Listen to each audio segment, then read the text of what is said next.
नमस्कार, आप देख रहे हैं आज तक। आपके साथ मैं हूं सईद अंसारी। कोरोना से कराह रहे हमारे देश को इस समय सबसे ज्यादा आवश्यकता है वैक्सीन। सच यह है कि वैक्सीन अधिकतर जगहों पर अभी या तो मिल नहीं रही है या बहुत मुश्किल से मिल पा रही है, और इसी को लेकर राजनीति अपने चरम पर है। विपक्ष ने वैक्सीन पर लगे पोस्टर पर जोरदार राजनीति शुरू कर दी है। कांग्रेस के नेताओं ने तो पोस्टर पर एक मुहिम शुरू कर दी है, मुझे भी गिरफ्तार करो।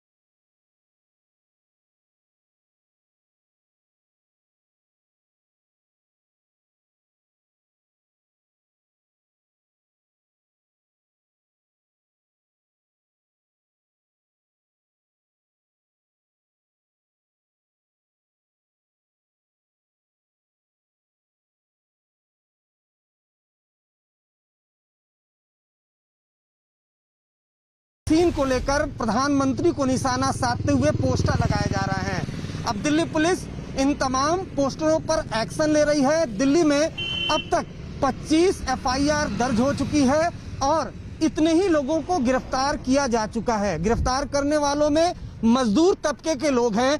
जब उन्हें दिल्ली पुलिस ने पोस्टर के साथ पकड़ा, उनसे पूछताछ की गई तो वो बहुत कुछ जानते नहीं थे। गिरफ्तार करने वालों में पोस्टर वाले, रिक्शा वाले, मजदूर तबके के लोग, प्रिंटर जो मशीन वाले लोग हैं, उनको दिल्ली पुलिस ने गिरफ्तार किया है। पुलिस का कहना है कि इसमें किसी राजनीतिक पार्टी का भी हाथ हो सकता है, जिसकी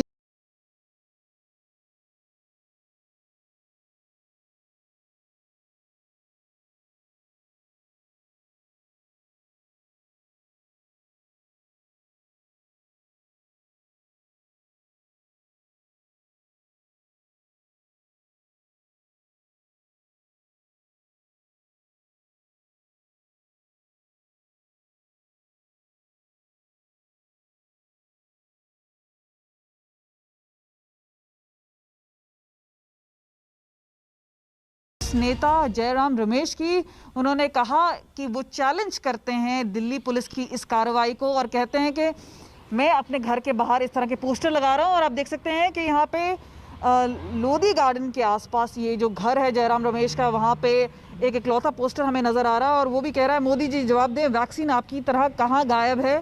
कह रहे हैं कि कोई अपराध नहीं होता है पोस्टर लगाना। और जो बड़ी बात ये आ रही है कि जो गरीब तबके से आए ये लोग हैं, जिन्हें पहले बुक किया गया, गिरफ्तार किया गया और उसके बाद उनकी बेल हुई, उस पर काफी आलोचना भी की जा रही है। पोस्टर लगाने वालों पर कार्रवाई को लेकर कांग्रेस सवाल उठा रही है कि आखिर जनता सरकार से सवाल ना करे तो किससे करे। सब मनवाएंगे और टीका नहीं देंगे। ये सवाल आपसे नहीं पूछेंगे तो किससे पूछेंगे? मेरे हिस्से का टीका आपने विदेशों में बेच दिया, आपसे नहीं पूछूंगा मैं, तो किससे पूछूंगा? और आप अपने आप को सबसे ज्यादा एक्सपर्ट मानते हो हर चीज का। ऐसे ना परिवार चल सकता है, ना संगठन चल सकता है।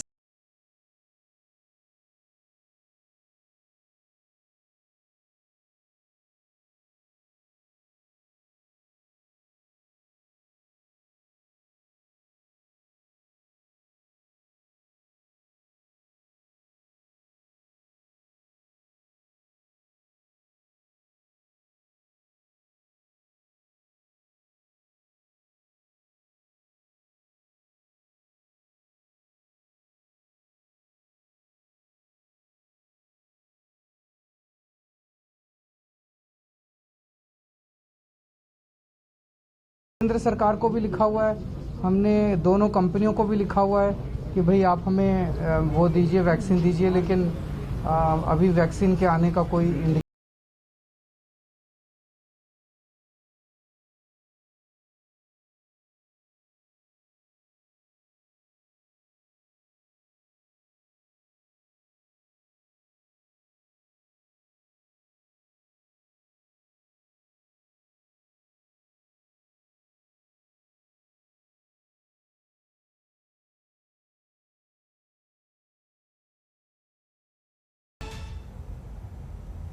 कोरोना की बढ़ती रफ्तार को रोकने के लिए अलग अलग राज्यों ने अपने अपने यहां लॉकडाउन की समय सीमा को बढ़ा दिया है।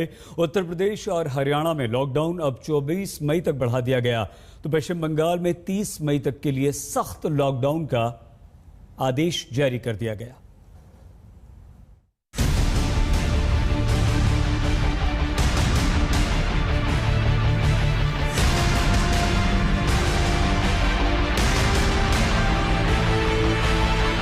क्या कोरोना को रोकने के लिए लॉकडाउन ही अंतिम विकल्प है? ये सवाल इसलिए उठ रहा है क्योंकि धीरे धीरे ही सही, किश्तों में ही सही, अलग अलग मुख्यमंत्री अपने अपने सूबे में लॉकडाउन बढ़ा रहे हैं। सबसे पहले बात दिल्ली की। दिल्ली में चौथी बार लॉकडाउन बढ़ा दिया गया है। दिल्ली में अब लॉकडाउन 24 मई तक रहेगा। लॉकडाउन कल सुबह 5 बजे तक के लिए था। उसको देखते हुए जो अभी रिकवरी हो रही है दिल्ली के अंदर, काफ़ी अच्छे स्तर पे रिकवरी हो रही है। कोरोना काफ़ी तेज़ी के साथ कम हो रहा है, लेकिन जो गेन्स हम लोगों ने पिछले कुछ दिनों में किए, हम नहीं चाहते कि वो एकदम से ख़त्म हो। तो अभी 1 हफ्ते के लिए लॉकडाउन को हम और बढ़ाने जा रहे हैं। तो कल की बजाय अगले सोमवार को सुबह 5 बजे तक के लिए दिल्ली में लॉकडाउन बढ़ाया जा रहा है। लॉकडाउन बढ़ाने के साथ ही ये भी तय कर दिया गया है कि पहले जैसी पाबंदियां जारी रहेंगी। दिल्ली के बाद बात उत्तर प्रदेश की करते हैं। उत्तर प्रदेश में भी आंशिक लॉकडाउन की तारीख बढ़ा दी गई है। बीमारियों से ग्रसित कोई भी व्यक्ति हो या कम इम्यूनिटी से जुड़े हुए जो भी लोग हैं, वे सभी लोग घर के बाहर न निकलें, घर में भी मास्क लगाएं। शेष अन्य लोगों को भी अगर घर के बाहर निकलना हो आवश्यक कार्य से तो ही निकलें, और वह भी मास्क लगा करके 2 गज की दूरी का पालन करते हुए। इससे पहले उत्तर प्रदेश में 17 मई तक लॉकडाउन बढ़ाया गया था, लेकिन अब राज्य सरकार को जरूरत महसूस हुई है कि लॉकडाउन की मियाद बढ़ानी जरूरी है। यूपी के अलावा पश्चिम बंगाल में भी 30 मई तक संपूर्ण लॉकडाउन लागू कर दिया गया है। इस दौरान सिर्फ जरूरी सेवाओं की ही छूट मिलेगी। आप कोलकाता की तस्वीरें देख सकते हैं, कैसे सड़कों पर सख्ती बरती जा रही है। आने जाने वाले लोगों से पूछताछ की जा रही है, पास देखा जा रहा है। पश्चिम बंगाल में लॉकडाउन की पहली सुबह का नज़ारा हम आपको दिखा रहे हैं। हालांकि स्टेट गवर्नमेंट ने ऑफिशियली इसे लॉकडाउन नहीं कहा है, रेस्ट्रिक्शंस कहा है, लेकिन जो मूवमेंट है व्हीकल्स की, इसके अलावा लोगों की, उस पर रेस्ट्रिक्शन है सिवाय इमरजेंसी सर्विसेज की। 7 से 10 सुबह के जो ग्रॉसरी शॉप्स हैं, सब्ज़ी बेचने वाले हैं, उन सबको खुला रहने की इजाज़त दी गई है। लेकिन जो लोग बाहर निकले हैं उनको सिर्फ इमरजेंसी सर्विसेज के अलावा बाहर निकलने की इजाज़त दी गई है, जहाँ पुलिस हर जगह तैनात की गई है। खास तौर पर जो मुख्य चौराहे हैं, मुख्य सेक्शन है, वहाँ पर पुलिस लगातार नज़र रख रही है, देख रही है कि लोग जो बाहर निकले हैं वो इमरजेंसी सर्विसेज के लिए बाहर निकले हैं या फिर ऐसे ही तफरी करने के लिए या किसी और वजह से बाहर निकले हैं। और जो सड़कों का हाल है वो मैं आपको दिखा रहा हूँ। लगभग खाली सी सड़कें हैं, काफ़ी कम लोग दिखाई पड़ रहे हैं सड़कों पर, क्योंकि 7 से 10 के बीच थोड़ी बहुत भीड़ होनी है, क्योंकि उस वक्त में ग्रॉसरी, इसके अलावा जो सब्ज़ी विक्रेता हैं उनको छूट दी गई है। लेकिन 10 बजे के बाद भीड़ कम होनी है, क्योंकि इस वक्त में सिर्फ मिठाई दुकानों को खोलने की इजाज़त दी गई है। जो ज्वेलरी शॉप हैं, साड़ी की दुकानें हैं, उनको भी खोलने की इजाज़त दी गई है। लेकिन पूरी तरह से जो प्राइवेट संस्थान हैं, ऑफिसेज हैं, सरकारी ऑफिसेज हैं, सबको बंद रखा गया है 30 मई तक। लॉकडाउन के चलते हमेशा लोगों से ठसाठस रहने वाला हावड़ा ब्रिज पर भी सन्नाटा पसरा है। कोलकाता के अलावा हरियाणा में भी लॉकडाउन 24 मई तक बढ़ा दिया गया है। हरियाणा में 3 मई से लॉकडाउन चल रहा है। एक बात सर्वसामान्य सब ओर से आने लगी है, जनता की ओर से भी कहा जाने लगा है कि थोड़ी सख्ती कुछ दिन और रखनी चाहिए, क्योंकि भी डाउनवर्ड ट्रेंड आया है। तो इसलिए अभी इसको उसी स्थिति में जैसे चल रहा है, 1 सप्ताह के लिए इसको और आगे बढ़ाया जाता है। 24 तारीख प्रातःकाल 6 बजे तक इसको एक्सटेंड किया जाता है। महाराष्ट्र में पहले ही लॉकडाउन 1 जून तक बढ़ाया जा चुका है। तो कुल मिलाकर यूं समझिए कि सरकारों को समझ आ रहा है कि सिर्फ लॉकडाउन ही एकमात्र विकल्प बचा है जो कोरोना की चेन तोड़ सकता है। शायद इसीलिए राज्य लॉकडाउन किश्तों में बढ़ा रहे हैं। कोलकाता से अनुपम मिश्र के साथ आज तक ब्यूरो। अलग अलग राज्यों में लॉकडाउन इसलिए बढ़ाया जा रहा है क्योंकि लॉकडाउन के द्वारा कोरोना के केसेस में कमी आ रही है। दिल्ली में कोरोना के मामले घट रहे हैं। उत्तर प्रदेश में भी नए कोरोना संक्रमितों की संख्या में काफी कमी आ रही है। मगर चिंता की बात सिर्फ इतनी है कि अभी भी कोरोना से मरने वालों का जो आंकड़ा है वो कम नहीं हो रहा और वो बहुत डरा रहा है।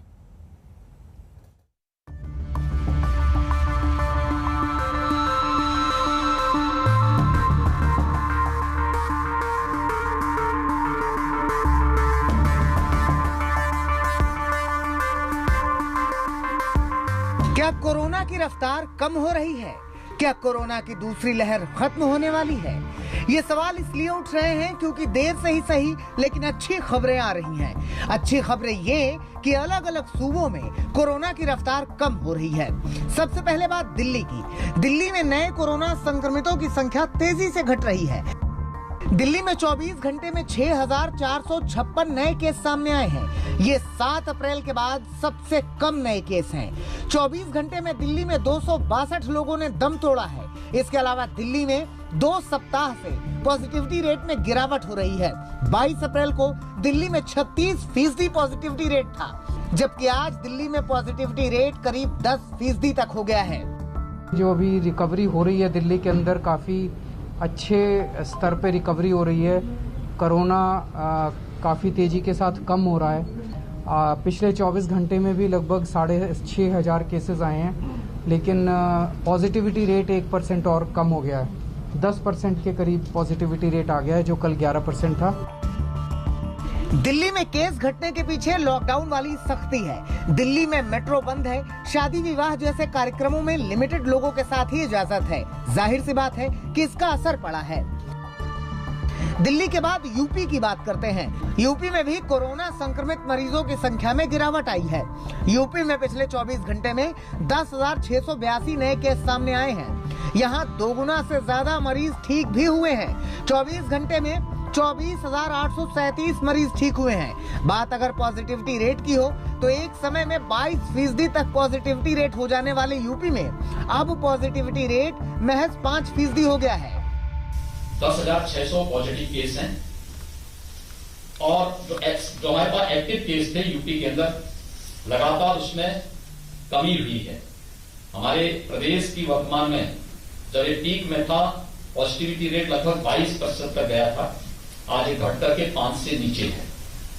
CFR हमारा 1% के आसपास अभी भी बना हुआ है। ये उत्तर प्रदेश की एक सामान्य स्थिति जो आपके सामने मुझे रखनी थी, ये सामान्य स्थिति है। बेहतर है कि कुछ राज्यों में हालात संभल रहे हैं, लेकिन कुछ राज्य ऐसे भी हैं जहां कोरोना संक्रमितों की संख्या में तो गिरावट आ रही है, लेकिन कोविड से मरने वालों की संख्या जस की तस है। बात अगर देश की हो तो देश में 24 घंटे में कोविड से 4,000 से ज्यादा लोगों ने दम तोड़ दिया। अकेले महाराष्ट्र में 24 घंटे में 960 लोगों ने दम तोड़ा। हालात अभी भी बिगड़े हुए हैं। हाँ, इतना जरूर है कि पहले से स्थितियां बेहतर हो रही हैं, लेकिन इन सब के बीच हम सबको अपनी जिम्मेदारियां नहीं भूलनी चाहिए। लोग कोरोना के नियमों का सख्ती से पालन करेंगे तो जाहिर तौर पर हम कोरोना पर विजय जरूर पाएंगे। आज तक ब्यूरो। हरियाणा के पानीपत में कोरोना के मरीजों के लिए 500 बेड का अस्पताल बनाया गया है। ये बेड्स ऑक्सीजन समेत होंगे। किसने बनाया है अस्पताल, क्या है इसकी विशेषता, इस पर हमारे संवाददाता हिमांशु मिश्रा ने पेट्रोलियम मंत्री धर्मेंद्र प्रधान से विस्तार से बातचीत की।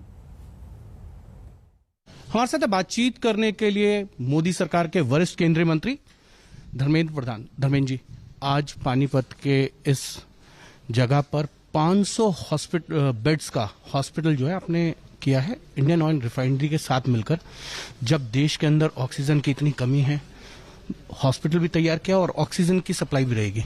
देखिए, देश में ये जो सेकेंड वेव में ऑक्सीजन की रिक्वायरमेंट बढ़ी है, ऑक्सीजन की आवश्यकता बढ़ी है, उसको ध्यान में रखते हुए अभी इंडस्ट्रियल ऑक्सीजन की उत्पादन को थोड़ा डाइवर्ट करके मेडिकल ऑक्सीजन में परिवर्तित करके देश को सप्लाई किया जाता है।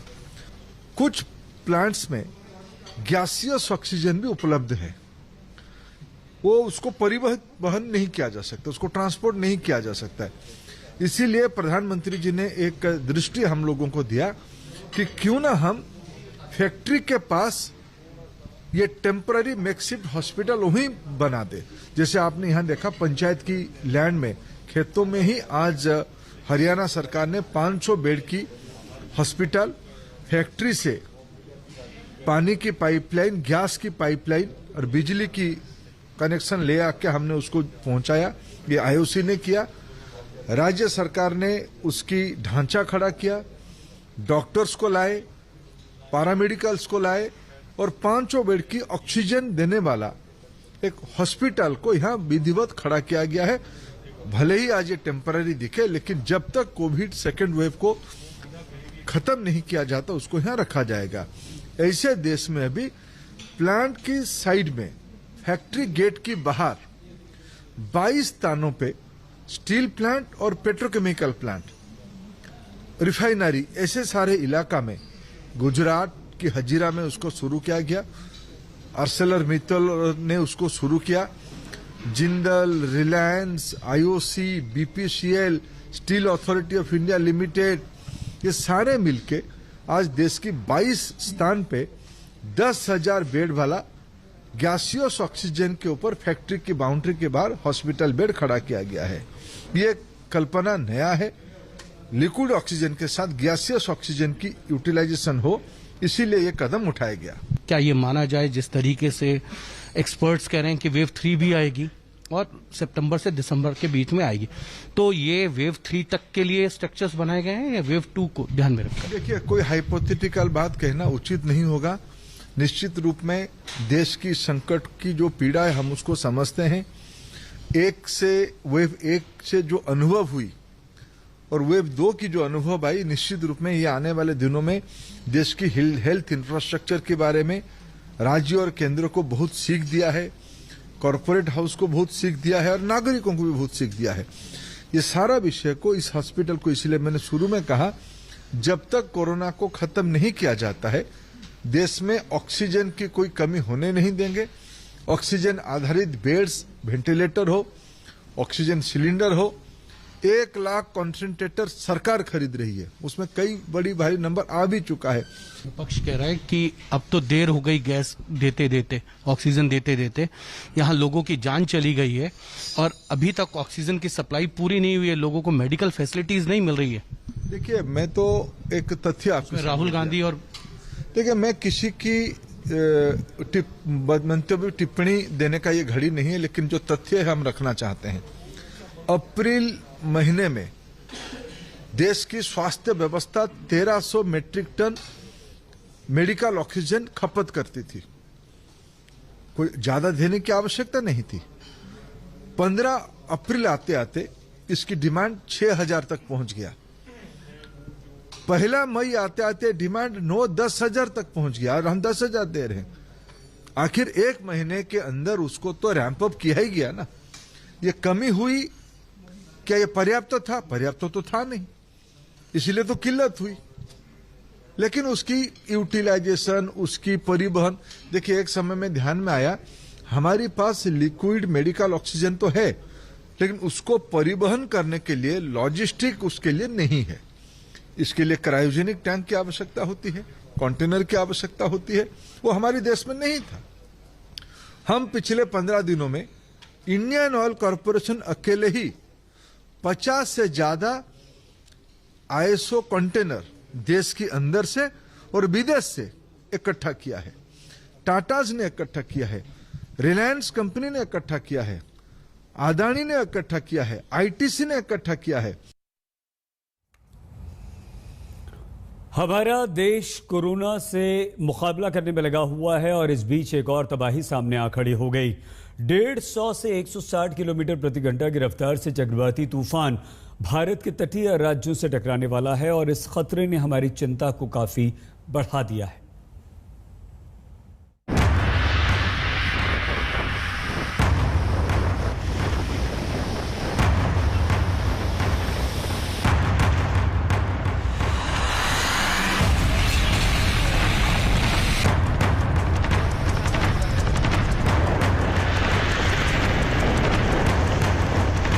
जब कुदरत अपने आप पर उतर आए तो कुछ भी हो सकता है।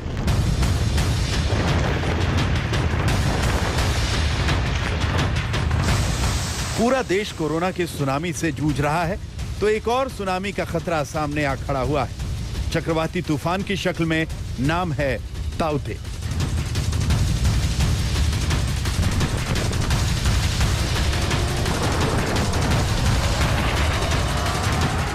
जी हां, गोवा से आ रही ये तबाही उसी तूफान की एक छोटी सी दस्तक है। ट्रेलर है उस खतरे का जो देश के 5 राज्यों पर कहर बनकर टूटने वाला है। गोवा की हालत तो अभी से खराब होने लगी है। हम गोवा के वेला मार्केट एरिया में मौजूद है और यहाँ पर आप देख सकते हैं तस्वीरों में सैकड़ों की तादाद में किस तरह से बड़े बड़े पेड़ यहाँ पर गिरे हुए हैं। ये जो पूरा मार्केट है वहाँ पर, उस मार्केट पर पेड़ गिरा हुआ है। पास ही में एक मंदिर है, उस पर भी ये बड़ा सा पेड़ गिरा हुआ है। और यहाँ के हालात ऐसे हैं कि ऐसी तस्वीरें आपको जगह जगह मिल जाएगी। ये देखिए कितने बड़े बड़े पेड़ हैं और एक साथ इस पूरे रास्ते पर ऐसे गिरे हैं, ये पूरा रास्ता बंद हो चुका है। ये घरों की तस्वीरें देखिए, जो इनके छपरे हैं ये पूरी तरीके से उड़ चुके हैं। समुद्री तूफान की अपनी रफ्तार और अपनी मार होती है। अभी तो उस तूफान के समुद्री तट से टकराने का वक्त है, लेकिन उससे पहले गोवा में मौसम ने अपना रुख बदलना शुरू कर दिया है। यहाँ लगातार तेज बारिश हो रही है, तूफान की चपेट में आकर पेड़ गिर रहे हैं, संपत्तियों का नुकसान हो रहा है। साइक्लोन तौते के वजह से गोवा में किस तरह से तबाही मची है, ये तस्वीरें हम आपको सीधे दिखाना चाहते हैं। ये देखिए ये कितनी बड़ा ये जो पेड़ है वो सीधा इस गाड़ी पर आ जाकर गिरा है। अच्छी बात ये रही कि उस वक्त इस गाड़ी में कोई मौजूद नहीं था, यहाँ पर ये पार्क थी और ये सीधा बड़ा जो पेड़ है वो इस गाड़ी पर आ गिरा है। ऐसे ही हालात गोवा में अलग अलग जगहों पर दिखने मिल रहे हैं। और देखिए ये एक इंडियन आर्मी की ऑफिस है और उसके अंदर ये इतना जो बड़ा पेड़ है वो सीधा का सीधा नीचे आ गिरा है। उधर मुंबई में भी मौसम ने पलटी मारी है। कोरोना से जूझ रही मुंबई तूफान के खतरे से पूरी तरह सहम और सिमट गई है। अरब सागर से उठने वाला यह तूफान 17 मई की शाम से 18 मई की सुबह गुजरात के तटीय इलाकों से गुजरेगा। पोरबंदर और महुआ के बीच वेरावल में इसके समुद्री तट से टकराने की आशंका है। गुजरात के 14 जिले इस समुद्री तूफान की चपेट में आ सकते हैं। गुजरात में बचाव की तैयारी शुरू है। 30 से ज्यादा एनडीआरएफ टीम अलर्ट पर हैं। गुजरात में करीब 14 ऐसे जिले हैं जिनको अलर्ट पर रखा गया है।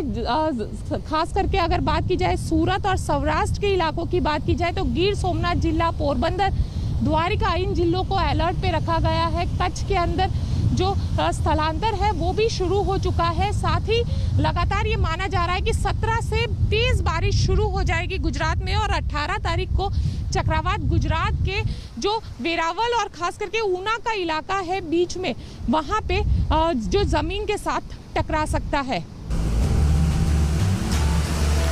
आशंका जताई गई है कि तूफान के दौरान 150 किलोमीटर प्रति घंटे की रफ्तार से हवा चलेगी। रफ्तार इससे ज्यादा भी हो सकती है। गुजरात, महाराष्ट्र, कर्नाटक, केरल, गोवा, दमन दीव और दादर नगर हवेली, इन तमाम राज्यों में यह तूफान तबाही मचा सकता है। लक्षद्वीप में भारी बारिश की आशंका जताई गई है। केरल में गुरुवार रात से बारिश जारी है। कई इलाकों में राहत शिविर लगाए गए हैं। कर्नाटक में ताउते चक्रवात का असर दिखने लगा है। पिछले 24 घंटे में 6 जिलों में भारी बारिश हुई है। पोरबंदर से गोपी घांगर, गोवा से सौरभ अख्तानिया के साथ पंकज उपाध्याय, मुंबई, आज तक।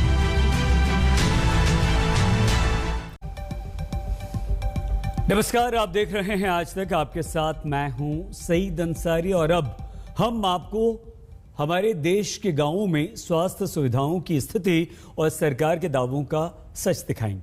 आज तक की टीम में लगातार ग्राउंड जीरो से विभिन्न प्रदेशों के गांवों की सच्चाई आपको दिखा रही हैं।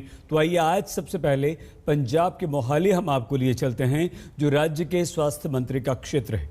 लेकिन कोरोना के दौर में मोहाली में लोगों के इलाज की तैयारी देखकर आप खुद कह देंगे कि यहां क्या हो रहा है।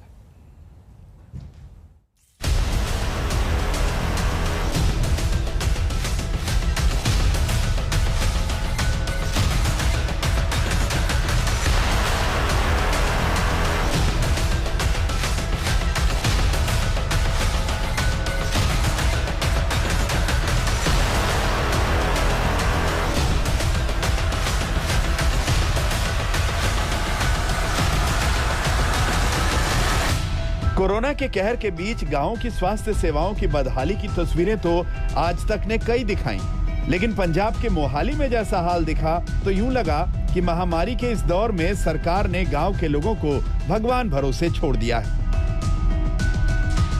यहाँ गांव-गांव में डिस्पेंसरी तो है, लेकिन उन पर ताले जड़े हैं। ना तो डॉक्टर आता है, ना कोई कर्मचारी। संते माजरा गांव की इस डिस्पेंसरी में सारी सुविधाओं का दावा है, लेकिन जब इसे बंद ही रखना है तो आखिर ये किस काम की? पूरे देश में कोरोना की महामारी छाई है। शहरों से अब ये आफत कहीं ना कहीं गांव में आ गई है। गांव के गांव में लगातार डेथ हो रही है, लेकिन शिक्षा, स्वास्थ्य की अगर बात करें किस तरीके से है, ये देखिए, ये ग्रामीण इलाका है और इस इलाके में बाकायदा ये एक सारी सुविधाओं से संपन्न डिस्पेंसरी बनी हुई है। लेकिन महामारी के इस दौर में इस डिस्पेंसरी में अगर गांव के लोग इलाज के लिए आते हैं तो उन्हें ये ताला लटका मिलता है। कभी कभी यहाँ डॉक्टर आते हैं तो बस कुछ ही देर ड्यूटी बजाकर निकल लेते हैं। ऐसे हाल में कोरोना की जांच का सवाल ही करना बेमानी है। नहीं सर, किसी टेस्ट नहीं हुई है। हम लोग शहर खरड़ में जाते हैं, खरड़ में जाते हैं, वहाँ भी कहते भीड़ है, बाहर निकल जाए, बाहर भेज देते हैं। सर डॉक्टर आने घंटे आधे घंटे बाद आने हैं, बच्चा आके 20 मिनट बैठते हैं और फोन चला के लग जाते हैं।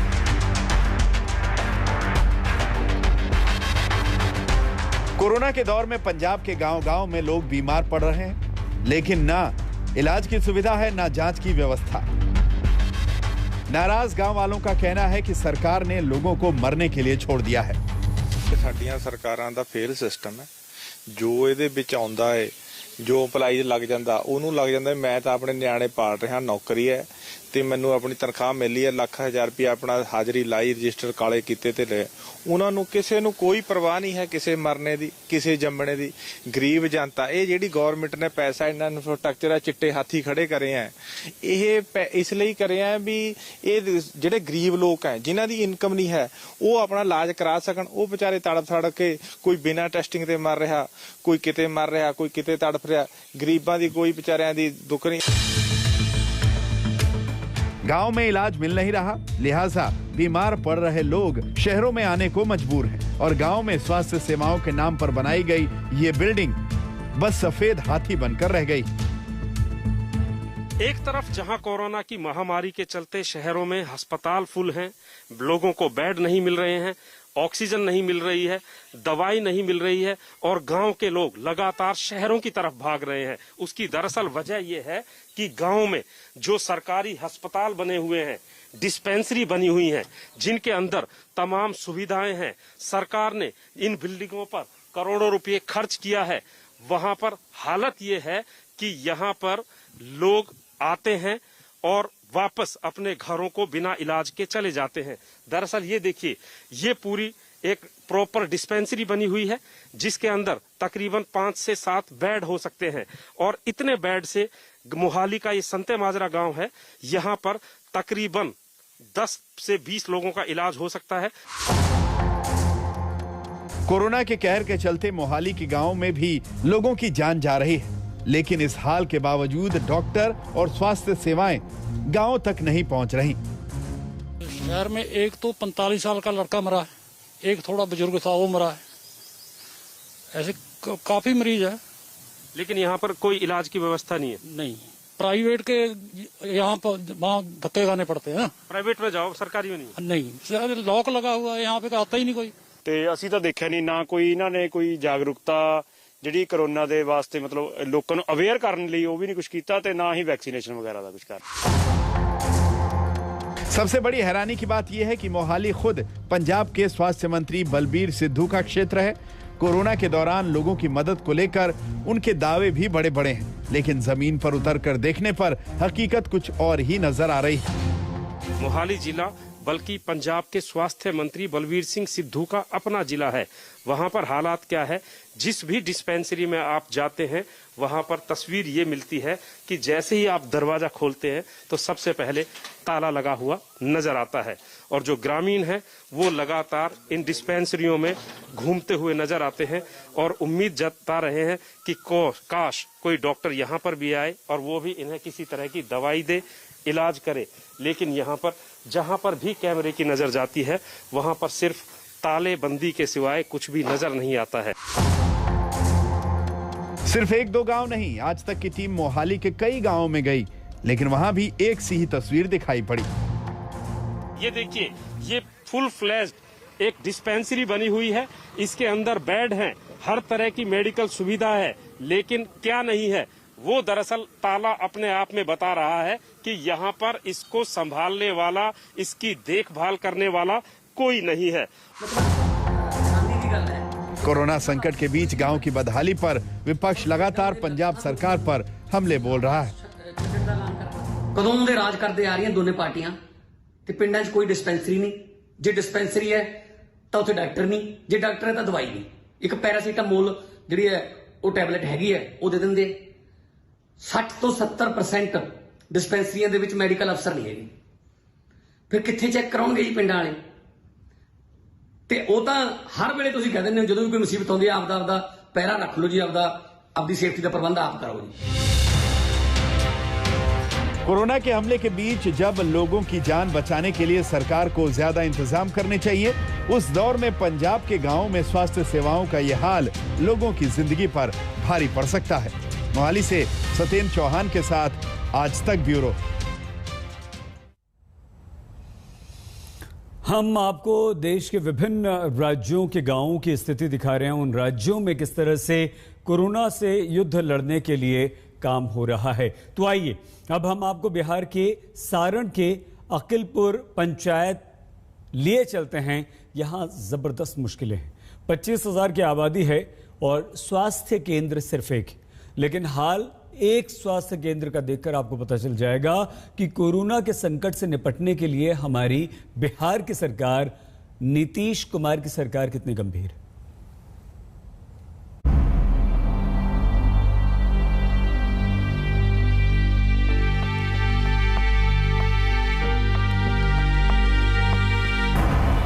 स्वास्थ्य केंद्र की दीवार पर लिखा है कि किसी भी शिकायत के लिए 104 नंबर डायल करें, लेकिन सरकार शिकायतें क्या क्या हैं वो नंबर मिलने की बजाय हम आपको सीधे तस्वीरों में दिखा देते हैं, गांव वालों के जुबान से सुना देते हैं।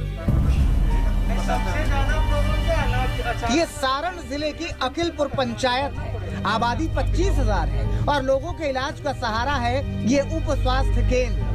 अब इस स्वास्थ्य केंद्र में क्या क्या सुविधाएं हैं वो भी देख लीजिए।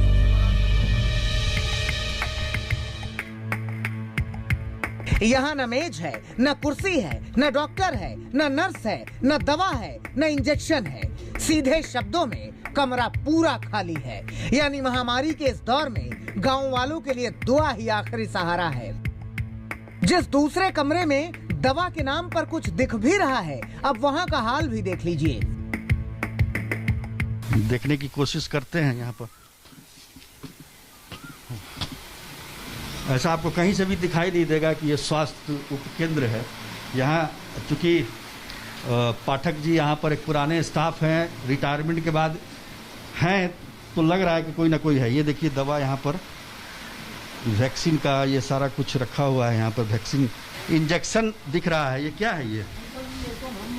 हैं? हम अपना खरीद के लोगों को देते हैं। आप देखते हैं? आप छोटा मोटा इलाज आप ही करते हैं? हाँ, करते हैं छोटा मोटा इलाज। जो स्वास्थ्य व्यवस्था की बेसिक जरूरतें हैं, डॉक्टर, नर्स, दवाइयाँ, ये तमाम चीज आपको कहीं नहीं दिखाई देती है। बिल्डिंग जरूर अच्छी अच्छी बिल्डिंग बन गई है, हॉस्पिटल बने हैं, लेकिन उसमें इलाज करने वाले डॉक्टर नहीं है, नर्सेज नहीं है, दवाइयाँ नहीं है। तो ऐसे हाल में सवाल यही है कि गांव में अगर किसी में कोरोना का लक्षण दिखता है तो वो इलाज कहां कराएगा, किसके पास जाएगा? उप स्वास्थ्य केंद्र की हकीकत गांव वाले जानते हैं। यही वजह है कि सर्दी बुखार होने पर गांव वाले बिना टेस्ट के ही खुद को कोरोना पॉजिटिव मान लेते हैं। हमारे स्मेल चली गई, टेस्ट चला गया, इससे हमें पता लगा कि मतलब कोरोना पॉजिटिव हुए हम। बट जो हमारे पास जांच का अभाव था, इसलिए कहीं जांच कराने जा नहीं पाए हम लोग। यहीं पे करवाया हमने। अब खुद से क्वारंटीन होके दवा लिया। जो मान लिए अपने आप की? हाँ, हम मान लिए कि हमें कोविड हो चुका है और खुद से ही हम क्वारंटीन होके अपने आप को रिकवर किया। गांव के तमाम लोग बीमार हैं, कोरोना का डर भी है, लेकिन टेस्टिंग कहां कराएं, कैसे कराएं, क्योंकि यहां ना तो सुविधा है और न सुनवाई। मेरे पीछे आप देख सकते हैं, ये स्वास्थ्य उप केंद्र है यहाँ का।